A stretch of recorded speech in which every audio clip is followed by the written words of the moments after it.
لائق تکریم برادری گرامی حضرت علامہ حافظ قاری محمد اعجاز صاحب قبلہ دامت برکاتہم العالیہ و دیگر برادران اسلام، بزرگوں، دوستوں، نوجوان ساتھیوں، پیارے بچوں، السلام علیکم ورحمۃ اللہ وبرکاتہ۔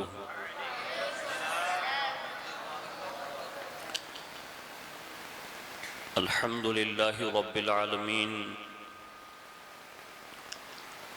والعاقبۃ للمتقین والصلاة والسلام علی سید الانبیاء والمرسلین وعلى آلہ وصحابہ وازواجہ وذریاتہ واہل بیتہ وابنہ الغوث الاعظم الجیلانی ومعین الملت والدین وشیخ الاسلام والمسلمین اعلی الحضرت الامام احمد رضا وعلى عباد اللہ الصالحین اجمعین، اما بعد فاعوذ باللہ من الشیطان الرجیم، بسم اللہ الرحمن الرحیم۔ قل لا اسألکم علیہ اجرا الا المودۃ فی القربى، صدق اللہ مولانا العظیم وبلغنا رسولہ النبی الامین المختار الکریم ونحن علی ذلک لمن الشاہدین والشاکرین والحمد للہ رب العالمین۔ آئیے سب سے پہلے مذہب اہل سنت والجماعت یعنی کہ مسلک اعلیٰ حضرت کے قدیم دستور کے مطابق ہم سب کے آقا و مولا حضور سراپا نور سیدنا محمد رسول اللہ صلی اللہ تعالی علیہ وآلہ وسلم کی بارگاہ پر نور میں جی لگا کر درود پاک کی نظریں پیش کر لیں۔ اللہم صلی علی سیدنا و مولانا محمد معدن الجود والکرم وعلی آلہ واصحابہ وبارک وسلم، صلاۃ و سلام علیک یا رسول اللہ صلی اللہ تعالی علیہ وآلہ وسلم۔ نبی اور آل نبی پر ایک بار اور دل کی گہرائیوں سے درود شریف پیش کر لیں۔ صلی اللہ علی النبی الامی وآلہ صلی اللہ علیہ وسلم، صلاۃ و سلام علیک یا رسول اللہ صلی اللہ تعالی علیہ وآلہ وسلم۔ حصول برکات و نجات کے لیے ایک بار اور دل کی گہرائیوں سے درود شریف پڑھیں۔ اللہم صلی علی سیدنا و مولانا محمد بعدد قطرات الامطار وعلی آلہ واصحابہ وبارک وسلم، صلاۃ و سلام علیک یا رسول اللہ صلی اللہ تعالی علیہ وآلہ وسلم۔ اللہ رب العزت کی توفیق سے اس کے پیارے محبوب صلی اللہ تعالی علیہ وآلہ وسلم کے تصدق سے بالخصوص پیران پیر روشن ضمیر سیدنا الشیخ عبدالقادر جیلانی المعروف غوث العظم دستگیر رضی اللہ تبارک و تعالی عنہ کی نگاہ عنایت سے ماہ ربیع النور شریف کی 5ویں شب میں ہم اور آپ جشن عید میلاد النبی کے اس جلسے میں شریک ہیں۔ اللہ تبارک و تعالی ہماری آپ کی سب کی حاضری کو قبول فرمائیں اور اس حاضری کو ہم سب کے لیے بروز محشر حضور کی شفاعت و ملاقات و زیارت کا سبب بنائیں۔ فقیر قادری اپنی گفتگو کا آغاز امام اہل سنت اعلیٰ حضرت عظیم البرکت مجدد دین و ملت الشاہ امام احمد رضا خان فاضل بریلوی علیہ الرحمت و رضوان کے اس مائع ناز کلام کے آخری مقطع سے کرنے کی سعادت حاصل کرتا ہے، جس میں امام نے گلشن نبوی کا تذکرہ کرتے ہوئے یوں کہا ہے کہ کیا بات رضا اس چمنستان کرم کی، کیا بات رضا اس چمنستان کرم کی، زہرا ہے کلی جس میں حسن اور حسین پھول۔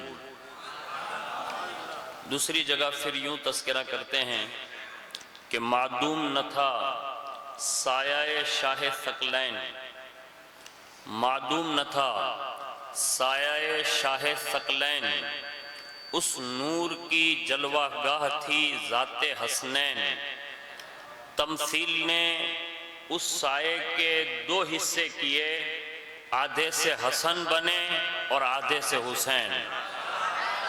اور اسی بات کو برادر اعلیٰ حضرت استاذ زمن حضرت علامہ حسن رضا خان بریلوی علیہ رحمت و رضوان اہل بیت اطہار کا تذکرہ کرتے ہوئے کہتے ہیں، باغ جنت کے ہیں بحر مدح خان اہل بیت، تم کو مزدہ نار کا اے دشمنان اہل بیت۔ اور کہتے ہیں اہل بیت پاک سے گستاخیاں بے باکیاں، لعنت اللہ علیکم دشمنان اہل بیت۔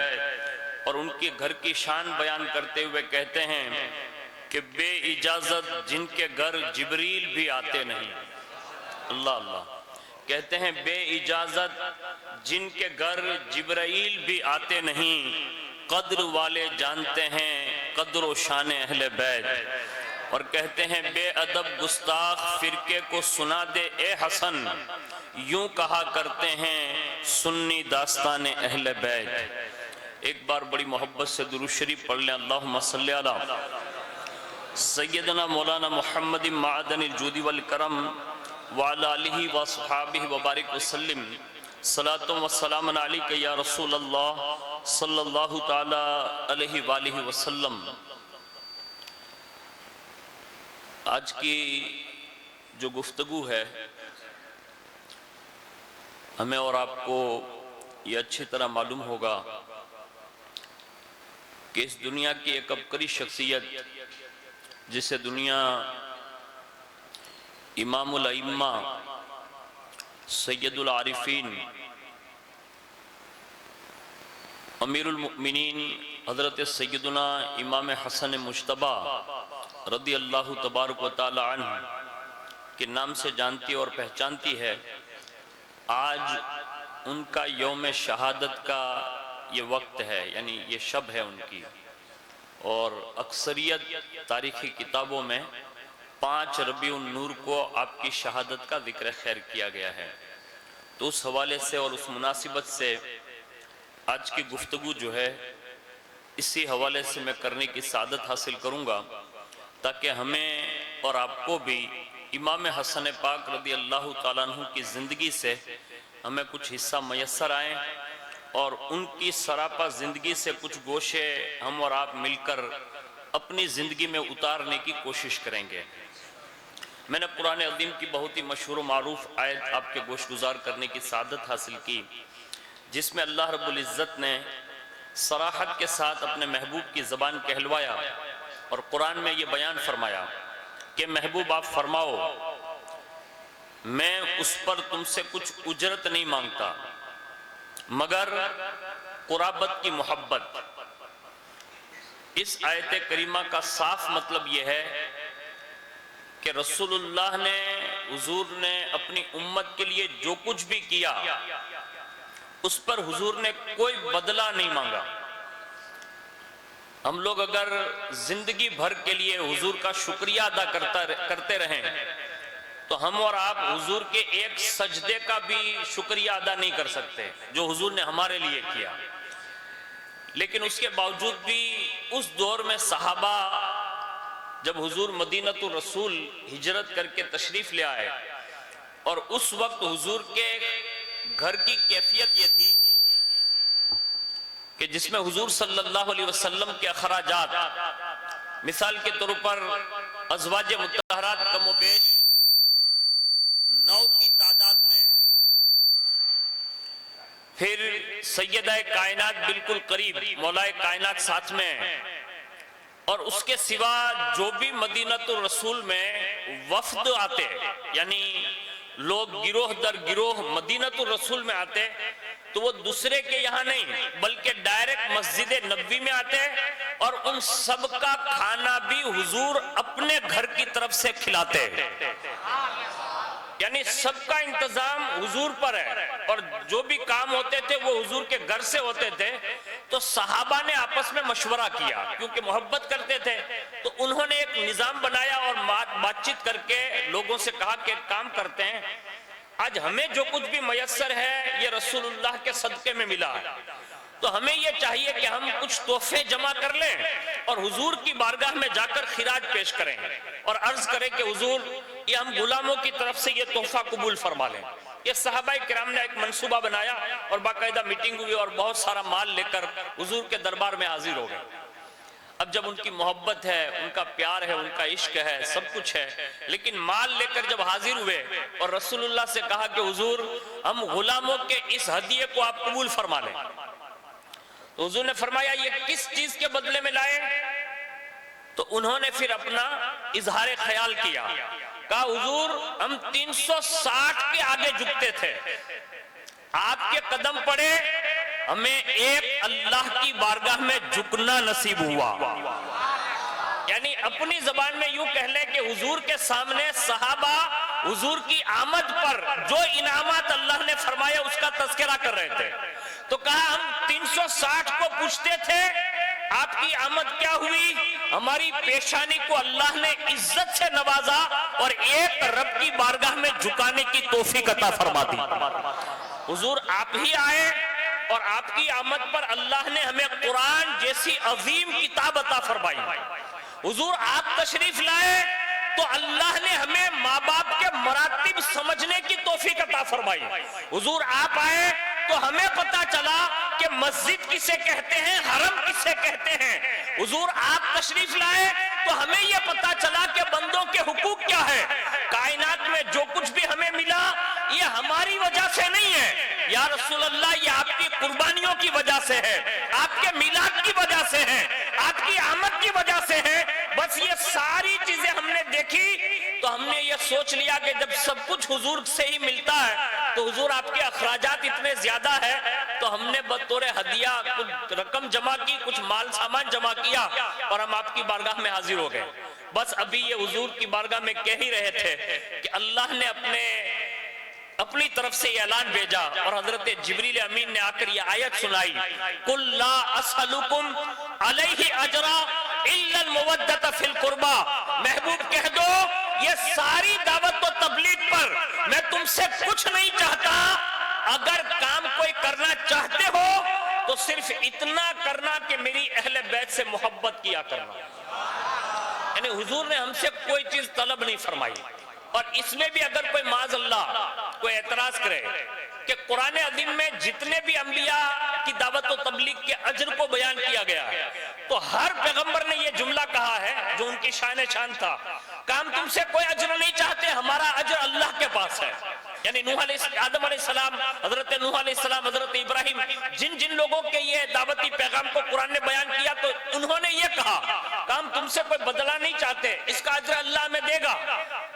لیکن یہاں قرآن میں یہ ہے کہ حضور نے بھی کوئی بدلہ نہیں چاہا، یہ تو فرما دیا کوئی چیز چاہتا نہیں، لیکن اتنا ضرور کرنا کہ میری اہل بیت سے محبت کیا کرنا۔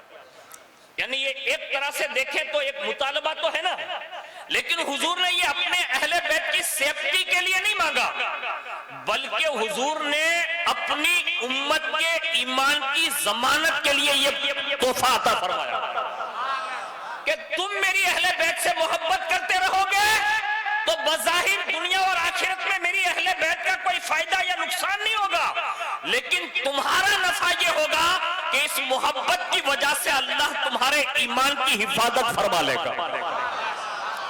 اور یہ رسول اللہ صلی اللہ علیہ وسلم نے صحابہ کے سامنے یہ بات بیان فرمائی۔ ان میں سے میں ایک حدیث پڑھتا ہوں جسے ہمیں اور آپ کو یہ اندازہ ہوگا کہ حضور نے اپنی اہل بیت کو کتنا چاہا اور ہمیں جو پیغام دیا۔ ایک حدیث پاک اس میں یہ ترمذی شریف کی، حضور نے ارشاد فرمایا کہ لوگوں ہر حال میں اللہ سے محبت کیا کرو، کہ حضور فرماتے ہیں ہر حال میں اللہ سے محبت کرو۔ کیوں؟ لما یغدوکم من نعمتہ، اس لیے کہ جو نعمتیں ملتی ہیں وہ اللہ عطا فرماتا ہے، یعنی وہ نعمتیں دیتا ہے، اس لیے اس سے محبت کرو۔ اور آگے فرمایا احبونی لحب اللہ، فرمایا مجھ سے محبت کیا کرو اور وہ صرف اس لیے کرو کہ اللہ کی محبت کی خاطر مجھ سے پیار کیا کرو. یعنی اللہ سے اس لیے پیار کرو کہ وہ نعمتیں دیتا ہے, اور پھر فرمایا مجھ سے اس لیے پیار کرو کہ اللہ راضی ہو جائے, اور آخر میں فرمایا وَأَحِبُّ أَهْلُ بَيْتِي لِحُبِّي, اور فرمایا میری اہل بیت سے اس لیے محبت کرو کہ میری محبت کی خاطر ان سے محبت کرو. یعنی یہ کنیکشن کیسا جوڑا؟ اللہ سے محبت کرنے کے لیے کہا تو فرمایا اللہ سے اس لیے محبت کرو کہ وہ نعمتیں دیتا ہے, اور پھر فرمایا مجھ سے اس لیے محبت کرو کہ اللہ راضی ہو جائے, اور تیسرے نمبر پر اپنی اہل بیت کی محبت کی بات کی تو فرمایا ان کی وجہ سے نہیں بلکہ صرف میری محبت کی خاطر میری اہل بیت سے محبت کرنا. یہ محبت ہمیں اور آپ کو سب کو حکم دیا گیا, اس کو میں وضاحت کرتا ہوں جس سے آپ کو اور سمجھ میں آ جائے گا. ابھی ہم نے تھوڑی دیر پہلے کون سی نماز پڑھی؟ عشاء. ابھی اگر کوئی کھڑا ہو کے مسئلہ پوچھے حافظ صاحب کو کہ حافظ صاحب کیا ابھی میں فجر پڑھ سکتا ہوں, تو حافظ صاحب مسئلہ بتائیں گے ابھی فجر کا وقت ہوا نہیں ہے, یعنی ابھی فجر نہیں پڑھ سکتے. فجر فرض ہے لیکن وہ وقت پر ہے. فجر کے بعد اگر کوئی ظہر پڑھنا چاہے تو نہیں پڑھ سکتا. اسی طرح جب تک ظہر کا وقت نہیں آ جاتا ظہر نہیں پڑھ سکتا. ظہر کا وقت آ گیا عصر نہیں پڑھ سکتا جب تک کہ عصر کا وقت نہ ہو جائے. عصر کے وقت میں مغرب نہیں پڑھ سکتا, مغرب میں عشاء نہیں پڑھ سکتا.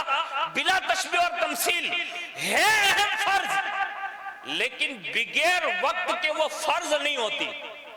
بغیر وقت کے وہ فرض نہیں ہوتی. اسی طرح ہر عبادت دیکھ لیں. حج اب سفر کے مہینے میں نہیں کر سکتے, محرم میں نہیں کر سکتے, یعنی ابھی ربیع النور میں کوئی حج نہیں کر سکتا. حج کے لیے ذی الحجہ چاہیے, یعنی یہ مہینہ چاہیے. اسی طرح زکوٰۃ بھی ہر روز فرض نہیں ہے, سال میں وہ بھی مالی کے نصاب پر ایک بار فرض ہے, یعنی مکمل سال گزرے تب فرض ہے. اگر کوئی پہلے دے دے فرض ادا ہو جائے گا, لیکن فرض نہیں ہوتی جب تک کہ سال نہیں گزرتا. اور اسی طرح آپ ماہ رمضان کے روزے ماہ ربیع النور میں نہیں رکھ سکتے. پتہ یہ چلا یہ ہے اہم فرض, لیکن بغیر وقت کے فرض نہیں ہوتے. اور یہ رسول اللہ کی محبت اور ان کی اہل بیت کی محبت ہے جو ہر سال, ہر مہینے, ہر ہفتے, ہر دن, بلکہ کائنات میں جب سے جنم لو قبر کی کوٹھری تک, یہاں تک کہ جنتی جنت میں داخل ہو جائیں, داخلے کے لیے بھی ہمیں اگر کوئی سرٹیفکیٹ مانگا جائے گا تو وہ مصطفیٰ اور مصطفیٰ کے اہل بیت کی محبت مانگی جائے گی.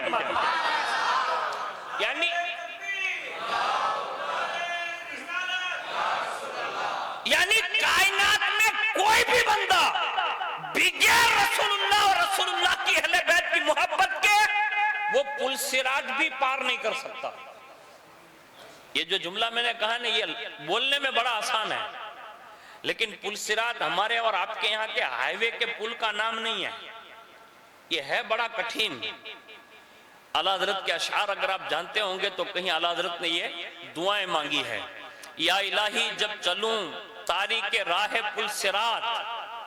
یہ جملہ پتہ یہ چلا یہ اندھیرے میں ہے, اور یہ تلوار سے زیادہ تیز ہے, بال سے زیادہ باریک ہے, اور رستہ 1-2 کلومیٹر نہیں ہے بلکہ 30,000 سال کا راستہ ہے. ہم میں سے کوئی ہے ایسا؟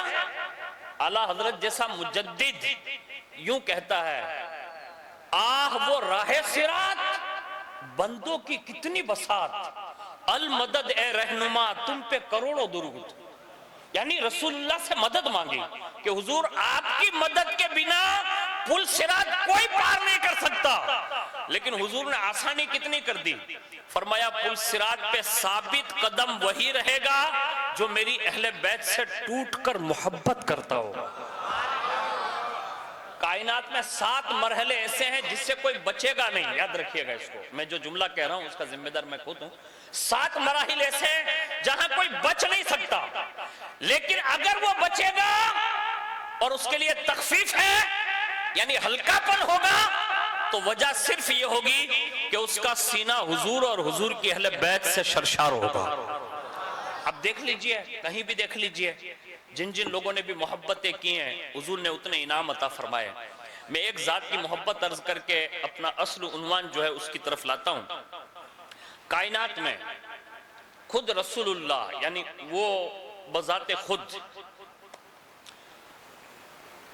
اہل بیت اطہار میں حضرت سیدہ کائنات، مولا کائنات اور امام حسن اور امام حسین، یہ چار افراد سے حضور خود ہی اتنی محبت فرماتے تھے، یعنی اتنی محبت فرماتے تھے، اتنی محبت فرماتے تھے کہ ہم اس کا تصور بھی نہیں کر سکتے۔ بس اتنا کہہ سکتے ہیں کہ حضور جیسی محبت ان لوگوں سے کوئی کر نہیں سکتا، یہ حضور نے مطلب ثابت کر کے بتایا۔ اس کے بعد یعنی حضور کے بعد صحابہ نے، اور صحابہ میں بھی جو سب سے افضل ہے حضرت سیدنا صدیق اکبر، اتنی بڑی ذات ہے کہ صدیق اکبر کے فضائل میں حضور نے ایک جگہ پر یوں ارشاد فرمایا ہے کہ مجھے میرے رب نے جو کچھ بھی عطا کیا تھا، یہ فرمایا مجھے جو کچھ بھی دیا تھا یعنی میرے سینے میں منتقل کیا تھا، سوائے رتبہ نبوت کے میں نے ساری چیزیں ابو بکر کے سینے میں منتقل فرما دی ہے۔ یہ رسول اللہ صلی اللہ علیہ وسلم نے شان صدیقیت بیان فرمائی۔ اور دوسری جگہ فرمایا قیامت کا دین ہوگا اور اللہ پوری کائنات کے لوگوں پر ایک تجلی فرمائے گا، ایک تجلی، اور یہ ایک تجلی ساری کائنات کے لوگوں کو کافی اور وافی ہو جائے گی، یعنی یہ ایک تجلی میں سب آ گئے۔ لیکن حضور نے فرمایا میرا یار وہ ہے جس کے لیے اللہ اسپیشل ایک تجلی فرمائے گا، یعنی اس میں دوسرا کوئی شریک نہیں۔ یہ صدیق اکبر کی شان ہے جو دنیا اور آخرت دونوں میں وہ افضل البشر ٹھہرے۔ لیکن جب بازار سے ایک بار نکلے مولا علی ساتھ میں اور امام حسن گلی میں مطلب مل گئے، تو سیدنا صدیق اکبر نے ایسے اٹھایا اور اٹھا کے ایسے مطلب سوار کر لیا اپنی گردن پر، یعنی امام حسن کے قدم ناز جو ہے وہ یہ سینہ صدیقیت پر ہے۔ اگر آپ نے صدیق اکبر کو سنا ہوگا تو آپ کو یہ لطف آئے گا کہ صدیق اکبر کے کندھوں پر اگر کوئی ذات نظر آئی ہے تو دو ہے، ایک محمد رسول اللہ ہے اور دوسرے امام حسن پاک ہے۔ یہ ہجرت کے وقت حضور کو اٹھائے اور مدینے کی گلیوں میں سیدنا صدیق اکبر امام حسن کو اٹھاتے تھے، اور جب آگے بڑھے تو بڑھتے بڑھتے ایک جملہ کہا شہزادے تیرا چہرہ بھی میرے یار مصطفیٰ جیسا لگتا ہے، مولا علی جیسا نہیں۔ حالانکہ مولا علی ساتھ میں، فرمایا مولا علی جیسا نہیں۔ تو مولا کائنات نے جب یہ سنا تو بڑے مسکرائے، آگے بڑھے۔ چند صحابہ چل کر آ رہے تھے تو صدیق اکبر کو جب یہ دیکھا، ظاہر سی بات ہے یہ کوئی چھوٹے موٹے تو بندے ہی نہیں، امیر المؤمنین ہیں۔ ہمارے یہاں کوئی سماج کے ذمہ دار لوگ ہو اور وہ کوئی مطلب ایسا کام کرے تو لوگ حاجی صاحب آپ ایسا بولتے ہیں، مولانا صاحب آپ، حافظ صاحب آپ، مفتی صاحب آپ۔ اب یہ میں مولانا صاحب آگےوان متولی کی بات نہیں کر رہا ہوں، ڈائریکٹ رسول اللہ کے خلیفہ اول اور بڑی شان کے مالک ہے۔ لوگوں نے جب اس حال میں دیکھا نا کہ سیدنا امام حسن پاک کو اٹھا کر لے جا رہے ہیں تو کسی نے پوچھ لیا کہ یہ آپ کیا کر رہے ہیں؟ بچوں کو مطلب اوپر بٹھا کر، وہ بھی امام حسن کو؟ تو فرمایا وہی کر رہا ہوں جو کرتے مصطفیٰ جان رحمت کو دیکھا کرتا تھا۔ یعنی یہ اظہار محبت کیا صدیق اکبر رضی اللہ تعالیٰ عنہ نے، اور صحابہ نے، سب صحابہ نے، فاروق اعظم، عثمان غنی، حضرت زبیر، حضرت طلحہ، جتنے بھی صحابہ ہوئے سب نے حضرت سیدنا امام حسن پاک رضی اللہ تعالیٰ عنہ سے ٹوٹ کر محبت فرمائی، اور حضور نے بھی محبت فرمائی۔ میں ان کی زندگی کا ایک گوشہ پڑھتا ہوں، اگر آپ کو سمجھ میں آئے تو اس کو لے کر جائیے گا اور اپنی نسلوں کو اس سے آگاہ کیجیے گا۔ سب سے پہلی خصوصیت، اس سے بڑھ کر خصوصیت تو اور کیا ہوگی کہ ڈائریکٹ رسول اللہ صلی اللہ علیہ وسلم کی صاحبزادی سیدہ کائنات ماں خاتون جنت کے گھر میں اگر سب سے پہلا پھول گلشن فاطمے میں کھلتا ہے تو کائنات اسے امام حسن کہتی ہے، یعنی سب سے پہلے صاحبزادے۔ اب ظاہر سی بات ہے ہم اور آپ اولادوں کے ساتھ پلتے ہیں، مطلب زندگی گزار رہے ہیں، اور جس کی بیٹی کی شادی ہو جائے اور اس کے بعد جب پہلی اولاد ہوتی ہے تو ماں باپ کتنے خوش ہوتے ہیں، دادا دادی کتنے خوش ہوتے ہیں. تو ظاہر سی بات ہے کہ حضور کتنے خوش ہوئے ہوں گے جب سیدہ کائنات کے یہاں بیٹے نے جنم لیا. حضور کو جب اطلاع دی گئی تو حضور تشریف لے گئے کشا کشا، اور جیسے گئے نا تو مولا کائنات نے عرض کیا کہ حضور اللہ نے بیٹا عطا فرمایا. تو حضور نے فرمایا علی ان کا نام رکھو. تو کہا کہ حضور آپ کے ہوتے ہوئے میں نام کیسے رکھ سکتا ہوں، ہے نا. یہ دیکھیں گھر میں بات ہو رہی ہے، ہمارے یہاں بھی بچے پیدا ہوتے ہیں، ہم لوگ فیشنیبل نام ڈھونڈتے ہیں. یاد رکھیے کچھ نام ایسے ہوتے ہیں جس کے کوئی معنی بھی ڈکشنری میں نہیں ملتے لیکن ہمارے یہاں رکھے ہوتے ہیں.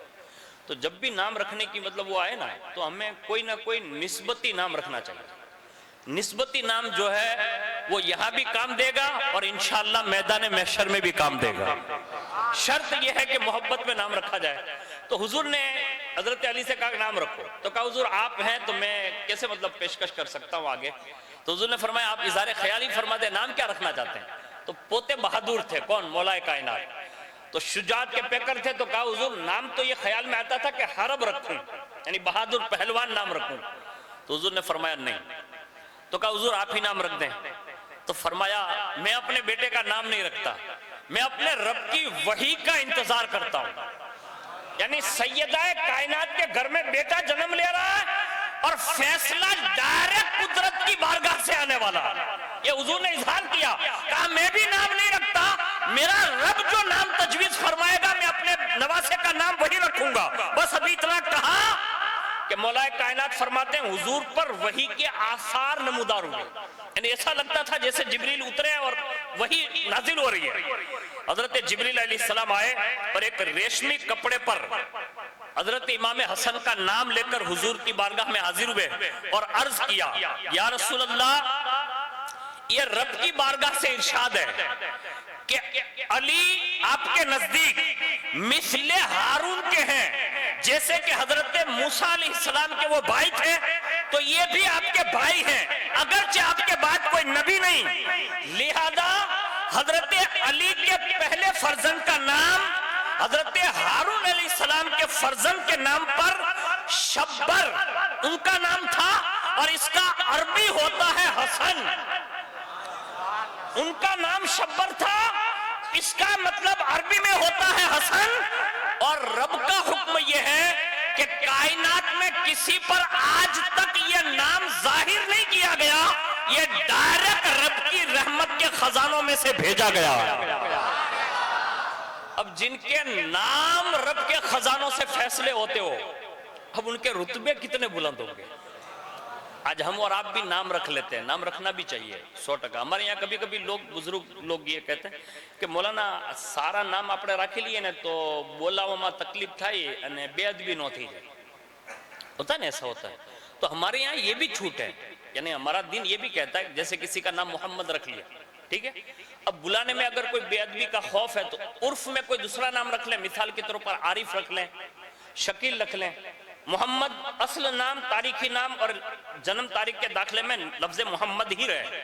بلانے کے لیے آپ کوئی بھی نام رکھ سکتے ہیں لیکن اس کی برکتیں ملتی ہے. حضرت امام حسن کے ظاہری زمانے میں جب آپ مطلب بڑے ہو گئے تو کوفہ میں جب والد صاحب رہنے لگے تو ایک راستے سے گزر رہے تھے، ایک بندے کو مطلب اچھا کام کرتے نہیں دیکھا، یعنی وہ کسی کام میں مصروف ہوگا، کام ٹھیک نہیں تھا. تو آپ نے فرمایا نام کیا ہے؟ تو اس نے بھی کہا میرا نام حسن ہے. اوہ آپ کا نام بھی حسن ہے؟ کہا ہاں. آپ نے نصیحت فرمائی ایک کام کر. کہا کیا؟ کہا یا تو کام بدل دے یا تو نام بدل دے. نام اتنا اچھا رکھ کر کام یہ کر رہا. یہ جملہ کہہ کر نصیحت کی اسے احساس ہوا. اس نے اسی وقت حضرت امام حسن کے سامنے توبہ فرما لی، کہا کہ آج سے یہ کام نہیں کروں گا. یعنی نام جو ہے نا اس کی برکتیں بھی کبھی کبھی بندے کو بچا لیتی ہے. لیکن ہمارے یہاں سسٹم یہ ہو گیا کہ خالہ نام رکھے گی، پھوپھی نام رکھے گی، بہنیں نام رکھے گی. یہ بہنوں کو علم نہیں ہوتا اور وہ جو من میں آئے نام رکھ دیتی ہیں. تو کوشش یہ کی جائے کہ امام حسن رضی اللہ تعالیٰ عنہ کے یہ شہادت کی شب میں حاضر ہو اور ماہ ربیع النور شریف کا جو ہے جلسہ ہے. کوشش کرنا اپنے بیٹوں کے نام یا تو انبیاء کے نام پر یا پھر اپنی بیٹیوں کے نام ازواج مطہرات یا صحابیات کے نام پر یا اہل بیت یا صحابہ کے نام پر رکھنا سیکھیں، یا کسی ولی کامل کے نام آپ جانتے ہیں ان کے نام پہ رکھیں۔ یاد رکھیں کہ جس بزرگ کی نسبت سے آپ نام رکھیں گے، آپ اچھا پروان چڑھاؤ نہ چڑھاؤ، لیکن کم از کم ان کے نام کی نسبت کی وجہ سے قدرت اس بچے کے لیے ان کا روحانی فیضان جاری فرما دے۔ یہ کنفرم ہے، یہ اللہ نے مطلب اپنی شان یہ خاص انتظام فرمایا ہے حضور کی امت کے لیے۔ تو پہلی خصوصیت یہ ہے کہ نام ڈائریکٹ جنت سے حضرت امام حسن کا ہے۔ دوسری خصوصیت سنیے، کائنات میں حضور کا جو حلیہ بیان کیا جاتا ہے، حلیہ سمجھتے ہیں نا، چہرہ انور، کائنات میں کم لوگ ایسے ہوئے جن کا چہرہ حضور کے چہرے کے ہم شبیہ تھا۔ اس میں اگر انبیاء میں دیکھیں تو حضرت ابراہیم خلیل اللہ یہ ہم شبیہ رسول گزرے، یعنی پہلے یہ جو ہے خوبصورتی اور یہ چہرہ حضرت ابراہیم علیہ السلام کو مطلب دے دیا گیا، اور اس کے بعد نسلن بعد نسلن دوسرے نمبر پر حضور کے حلیہ کا شبیہ چہرہ اگر کسی کا بنایا گیا تو حضرت عائشہ صدیقہ فرماتی ہیں کہ میں نے سیرت میں، صورت میں، اخلاق میں، کردار میں، کلام میں، گفتار میں، رفتار میں، بولنے میں، چالنے میں، ہر طرح سے اگر رسول اللہ کا مجسمہ کسی کو دیکھا تو رسول اللہ کی صاحبزادی سیدہ کائنات ماں خاتون جنت کو دیکھا۔ یعنی دوسرا حلیہ حضور کی شبیہ بنا کر اللہ نے ماں خاتون جنت کو بنایا، اور کائنات میں تیسرے نمبر پر اگر کسی کو یہ چہرہ دیا گیا تو وہ حضرت امام حسن کے حصے میں آیا۔ اب آپ سوچ سکتے ہیں کہ پوری کائنات یعنی حضرت آدم سے لے کر رسول اللہ تک لاکھوں انبیاء گزرے ہیں، لاکھوں ان کے صحابہ اور حواری گزرے ہیں، لیکن کسی کو یہ چہرہ نہیں دیا۔ اگر تیسرے نمبر پر کسی کی مطلب معراج تھی کہ حضور کے ہم شبیہ کسی کو بنایا تو وہ حضرت امام حسن پاک کو بنایا۔ یہ خصوصیت ہے حضرت امام حسن پاک کی۔ اور آگے سنیے کہ اللہ کے خصوصی دعا فرمائی، اللہم انی اعیدہ بکا وذریتہ من الشیطان الرجیم، اے اللہ میں اس کو تیری پناہ میں دیتا ہوں اور اس کی اولاد کو بھی، اور فرمایا اس شیطان کے شر سے جو تیری درگاہ سے یعنی بارگاہ سے رانندہ کر دیا گیا یعنی نکال دیا گیا۔ یعنی حضور صلی اللہ علیہ وسلم نے قیامت تک حسنی سعادت کے لیے یہ دعا دے کر سیفٹی فرمائی ہے۔ اس لیے آپ غوث پاک کی 11ویں اگر سنتے ہیں تو آپ کو یہ یاد ہوگا کہ امام حسن کے لالوں میں اگر سب سے زیادہ مشہور کوئی ہوئے اور اس دعا کا کما حق حصہ اگر کسی کو ملا تو وہ حضور سیدنا غوث العظم دستگیر کو نصیب ہے۔ یعنی شیطان جب بہکانے آیا نا، کئی بار آیا وہ، کیونکہ وہ کئی اولیاء کو بہکا چکا تھا، اتنی بار آنے کے بعد ایک دن غوث پاک سے کہتا ہے ہاتھ جوڑتا ہوں، غوث پاک سے کہتا ہے ہاتھ جوڑتا ہوں، کہا کیوں؟ کہا سینکڑوں ولیوں کو راہ سے ہٹا دیا، گمراہ کر دیا، اب تو میں تھک چکا ہوں، یعنی میں تمہیں راہ راستے سے ہٹا نہیں سکا، ہر طرح سے میں نے کوشش کر لی۔ پتہ یہ چلا غوث پاک کو وہ بہکا اس لیے نہیں سکتا تھا کہ رسول اللہ نے امام حسن کے لیے دعا فرمائی ہے، ان کی اولاد کے لیے دعا فرمائی ہے، تو یہ دعا کا حصہ اللہ نے حضور غوث پاک رضی اللہ تعالیٰ عنہ کو خصوصیت کے ساتھ عطا فرمایا۔ تو یہ حضور نے ایک خصوصیت حضرت امام حسن کے اولاد کے لیے اور خود امام حسن کے لیے ایک جملہ ارشاد فرمایا، جس مومن کا بدن میرے حسن سے مس ہو جائے گا یعنی ٹچ ہو جائے گا، اس پر اللہ جہنم کو حرام فرما دے گا۔ اس وقت بھی ہمارا اور آپ کا یہ طرز عمل ہے کہ جو بھی سادات ملتے ہیں نا تو ہم ان کی دست بوسی کرتے ہیں، اور زیادہ محبت ہیں تو پیشانی چومتے ہیں، اور زیادہ محبت ہیں آنکھوں پہ بوسہ دیتے ہیں، اور کسی کو زیادہ محبت ہے تو قدموں کو چوم لیتے ہیں۔ وہ اپنے پیر صاحب ہو تو بھی ٹھیک ہے، نہیں پیر صاحب ہو تو بھی ٹھیک ہے، حضور کی اہل بیت کی محبت کی خاطر ہم یہ سسٹم اپناتے ہیں۔ حضور نے فرمایا امام حسن کے لیے اگر کوئی حسنی سادات مل گیا تو ان کے نسوں میں بھی یہ حسنی خون گردش کر رہا ہوتا ہے، اور حضور نے یہ جملہ ارشاد فرمایا کہ میرے حسن کے جسم سے پتہ یہ چلا، اعلیٰ حضرت نے جو اس زمانے میں یہ شعر کہا تھا، تیری نسل پاک میں ہے